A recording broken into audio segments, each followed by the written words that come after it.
Welcome back, all. This is the Royal Rumble Anthology, and we're up to the year 2000, the new millennium. Just wanted to say before I start this review, as I always do, a disclaimer that I review from the website WrestlingDVDNetwork.com. My name's Brett Mix. My reviews were on that website for years, and they're still on that website, but I'm not plagiarizing anything. This is me going back to read my review for some insight. And I rewatched the pay-per-view before I do this audio review to you guys. So I meet somewhere in the middle between my rating on the review I'm reading and from what I just watched. And then I give a new star rating. That's how we've been doing it so far. But off the jump, I just wanted to make sure that everyone knows I'm not plagiarizing anything. Everything I said, everything I read was from my original review. But Daniel B. runs that website. I have no affiliation with them since 2012. Anyways, with all that said, if you really like these reviews I'm doing, if you want to help me get off the feet, if you hit the subscribe button for just a second, that would be excellent for me. I really appreciate that. You can hit like if you want to, but I'm not going to ask you to do too much. Anyway, thanks, guys. We'll get started to the review from Madison Square Garden. Let's get into Royal Rumble 2000. I remember being psyched to order this, man. I was 16 years old. I had a Royal Rumble party. We went and got hot dogs and fries, and me and my buddies there's 7 of us.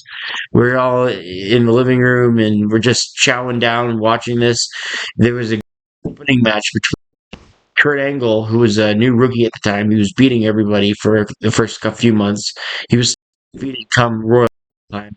But who was the mystery man? We kept seeing on Raw and SmackDown this orange graphic, and people thought it could have been The Undertaker because The Undertaker didn't show up at Royal Rumble. He actually went away in September of 99 and didn't come back until Judgment Day 2000. But this was in January. Judgment Day was in May.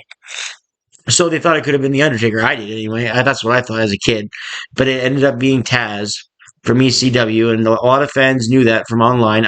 I've been online since 97. Watched wrestling chat lines back then, but I didn't even know that.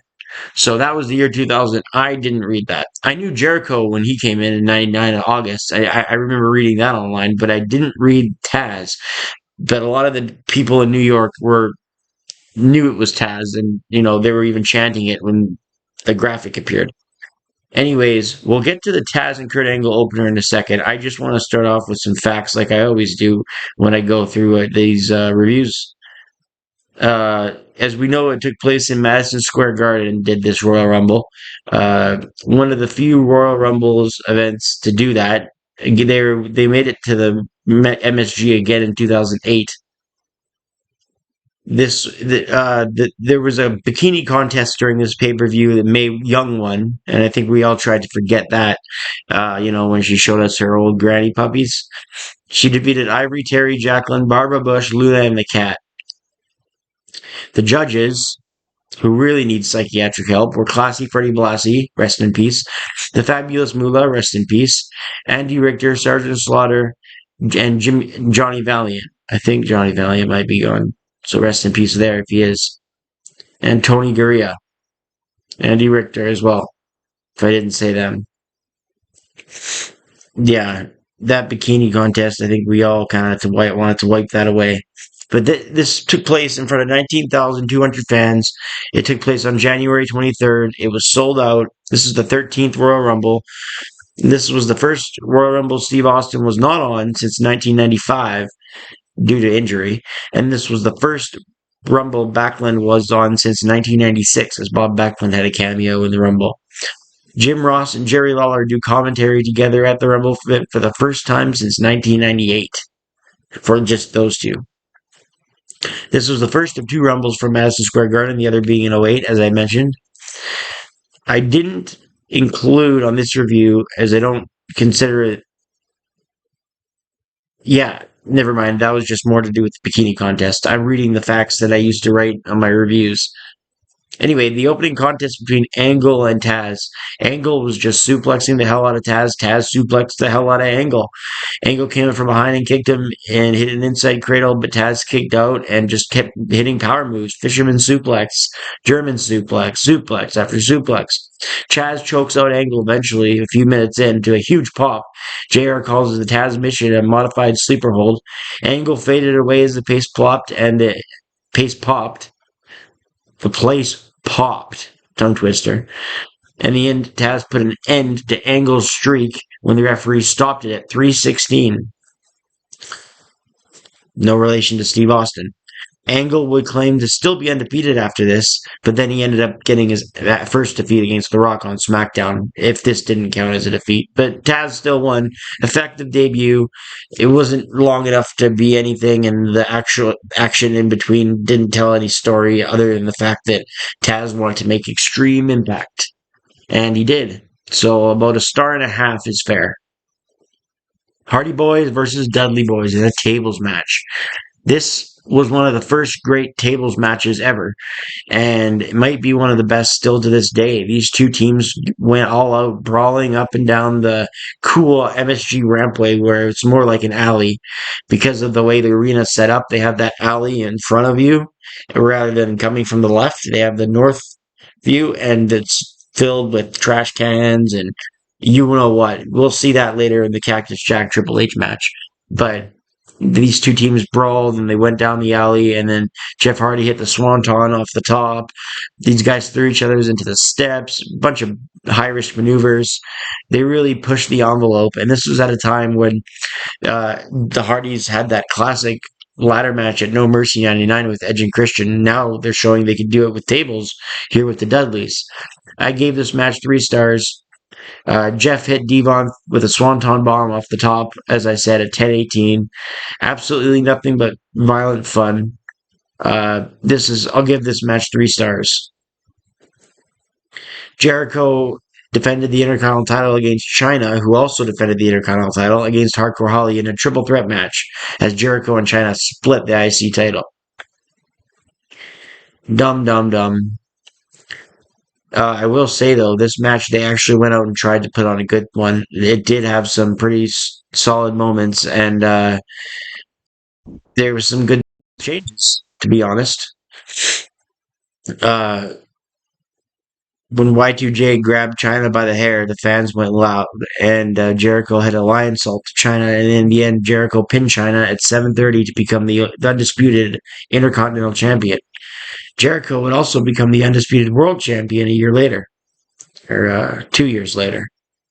I really like the offensive exchanges again, and having 3 people in there, 2 men, 1 woman, made it unique. But I'm sure China was not used to, or China's been used to having 2 men, 1 woman, I'm sure. That's bad. She's gone. May she rest in peace. I'll give that match 2 stars and a quarter. New Age Outlaws defending the titles against the Acolytes. So the Acolytes at Armageddon 99 won a big battle royal to become #1 contenders for this match. And there was actually good build-up on Raw and SmackDowns before this Rumble match between the Outlaws and Acolytes. But then when it came time to show, they didn't have much time. And at 2:35, Mr. Ass pinned Bradshaw after a famouser. X-Pac came out to help. The Acolytes didn't really get going. There was a lot left to be desired from this match, so I'd give it a half a star, and that's it. Alright, well, it's down to the final 2 matches. This is the most...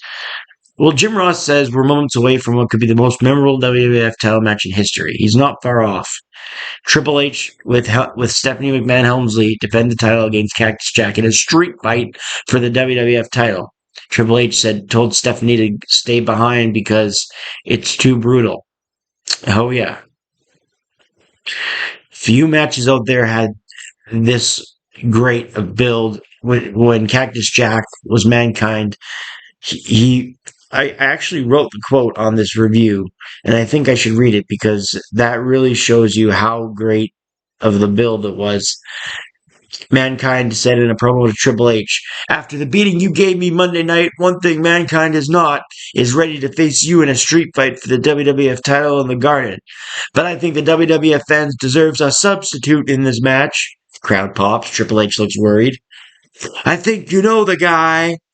His name is Cactus Jack. He reveals Cactus Jack's shirt. Fans pop.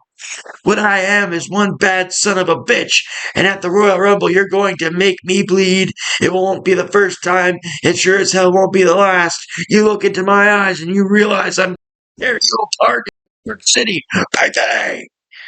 End quote. The music went with that. Oh, the WWF does such a great job on their video packages before big matches. The music that went with that promo made it just. Triple H's facial expressions were pretty great too, so that can't be understated. So Triple H and Foley had a great rivalry in their careers, but it picked up again in the early 2000s.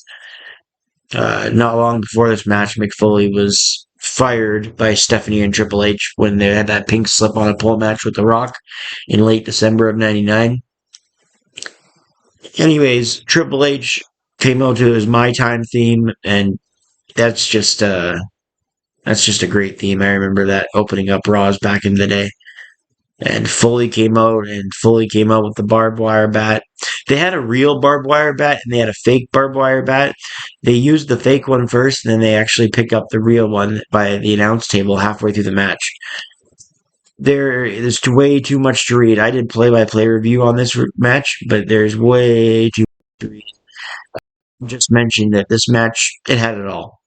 Had it all from thumbtacks to handcuffs that we saw the year before when Cactus was Mankind and got brutally beaten by The Rock. Triple H actually came out in this out of nowhere and he hit Triple H in the head with a chair. That gives him a nice pop. While Cactus Jack and Triple H were brawling in that aisleway. It was a lot like Terry Funk and Ric Flair when Flair asked for mercy. That's what Triple H was doing, and Triple H looks up to Flair, so that's not too hard to imagine. Triple H hit the pedigree on Foley on top of the thumbtacks, and that was the second pedigree in a row. The first pedigree should have got him, but it didn't. That was the second one in a row, and this time Triple H got the 3 count. And he won at 26:51. Nearly a half an hour of brutality. Epic wouldn't describe the kind of match I just talked about. Perhaps seeing 2 men bloodied and beaten and a shot of Foley with tacks in his own face would be good enough, but it's only good enough to watch this masterpiece to fully appreciate it. That's what I wrote. One of the greatest matches of all time. 4 stars, 3/4, but anyone that gives it 5, not going to argue. Holds up. Alright, so the Royal Rumble has a bit better of a roster than last year, but that's not saying much. Last year being 1999, but that's not saying much. That year was a good card of wrestlers, but they didn't quite come into their own, but they are all personalities in the Attitude Era. D'Lo Brown, Grandmaster Sexay, Headbanger Mosh, Christian, Rikishi, Scotty 2 Hotty, Steve Blackman, Viscera, Big Boss Man, Test, The Bulldog, Gangrel, Edge, Bob Backlund, Chris Jericho, Crash Holly, Chyna, Farouk, Road Dogg, Al Snow, Val Venis, Prince Albert, Hardcore Holly, The Rock, Billy Gunn, Big Show, Bradshaw, X-Pac, Kane, and The Godfather. With X-Pac coming last, actually. So, a decent crop of guys, but we all knew The Rock was going to win this match. The only other viable suspects in this match that could possibly have won were Jericho, Kane. Who else? They weren't going to make Chyna win, but who knows? Chyna was the number 1 contender for the title 6 months before this. So Chyna, I'll say, Kane, Jericho. The Bulldog, not with how they were pushing him here, but that's about it. The Big Show is the other guy. The Rock was the main favorite, and we all knew The Rock was going to win. He came out at 24 to a huge pop, and The Rock ended up winning when him and Big Show were the last. The Rock Show over, but The Rock's feet might have hit the floor. They debated that going into No Way Out's 2000s match between them. But The Rock ended up winning the Rumble. That's 2 stars and 3/4 I give it. And for this event, I give it 7.5 out of 10. For the 3rd consecutive year in this Rumble, the match lacked something. However, this time around, we saw action in the ring. We saw the two cool events during the Rumble. We saw surprise entrants like Backlund and return entrants like Bulldog. Not that Bulldog returned here, but it was his return to the Rumble, his first Rumble match since '97. The epic street fight between Mick Foley and Triple H is what this event is known for, other than Mae Young's breasts, and the debut of Taz, and the Hardy Boys Dudley's table match. This is just a great pay-per-view. I really think I'm going to change my 7.5 out of 10 to an 8 out of 10 on this rewatch. I had to go back to my original notes to look at it, but on this rewatch, we're going to call this one an 8 out of 10 event. It's a must-watch for any wrestling fan. Anyways, if you guys hit like and subscribe and you enjoy these reviews, I would really appreciate me getting my feet off the ground. I'm just going to get better as it goes. It's taking a while for me to broadcast, get the broadcast voice back. I used to broadcast junior hockey back in the day, so it's taking a while to get back there. But I appreciate the support, and we'll see you next review.